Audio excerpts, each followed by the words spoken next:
பாரியை நோக்கி வந்த அடுத்த சேர வீரன் வாளினால் தாக்க, உடலை மட்டும் இடதும் வலதுமாக திருப்பி வாளினை தவிர்த்த பாரி முன்னேறி சேர வீரனின் மணிக்கட்டை இடக்கையினால் பற்றினான். வலக்கையினால் அவன் கழுத்தை பற்றி தூக்கி மற்ற இருவரின் மேல் கோழி குஞ்சை எறிவது போல் வீசினான். மேலும் ஒருவன் முன்னேறி வாளை பாரியின் நெஞ்சில் பாய்ச்ச, உடலை திருப்பி வாளை தவிர்த்து கொண்டு தனது இடக்கையினால் நீட்டியிருந்த வீரனின் கையை பற்றினான். மறு கையால் அவனின் இடுப்பை பற்றி சுழற்றி அடுத்த மூவரின் மேல் எறிந்தான். ஆயுதமேந்தியவர்களின் உடலை தனது ஆயுதமாக கொண்டு பாரி முன்னேறினான்.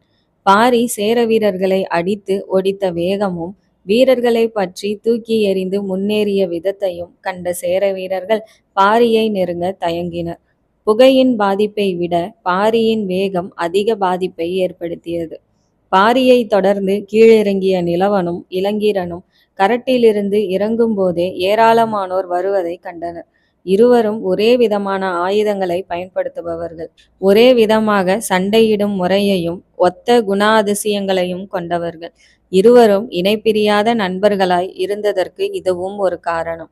இருவரும் தமது கைகளை ஆடையினுள் செலுத்தி வட்டக்கத்திகளை வெளியில் எடுத்தனர். வட்டுக்கத்திகள் உள்ளங்கையின் அளவே இருக்கும் மெல்லிய இரும்பு தகடுகள். 4-5 புறங்களில் வெட்டப்பட்டு மிக கூரான முனைகளை உடையவை.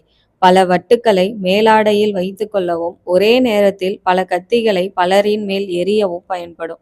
எண்ணற்றவர்கள் நெருங்குகையில் வட்டுக்கத்தியில் சிறந்த பயிற்சி பெற்ற ஒருவனால் நொடி பொழுதில் அனைவரையும் வீழ்த்திட இயலும்.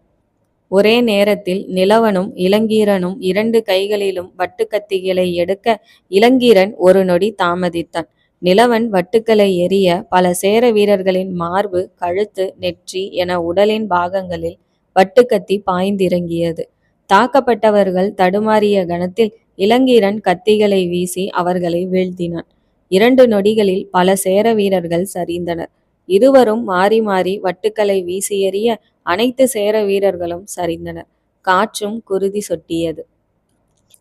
சில நொடிகளில் பல வீரர்களை வீழ்த்தி இருவரும் முன்னேற, வட்டுக்கள் தீர்ந்ததற்கு அடையாளமாய் நாக்கை மேலன்னத்தில் ஒட்டி விடுத்து சத்தமாக ஒலி எழுப்பிய நிலவன் தனது கண்டாவகை குறுவாட்களை வெளியில் எடுத்தவாறு இளங்கீரனை பார்க்க, ஓசை வந்த கணத்தில் இளங்கீரனும் தனது கண்டாவாட்களுக்கு மாறியிருந்தான். வலது கையில் இருந்த கத்தியை ஒரு முறை சுழற்றிவிட்டு துள்ளலுடன் நிலவன் முன்னேற இளங்கீரன் பின்தொடர்ந்தான். மான்களின் கூட்டத்தில் பாயும் இளம் புலிகளாய் நிலவனும் இளங்கீரனும் சேர வாட்படை வீரர்களினூடே நுழைந்தனர்.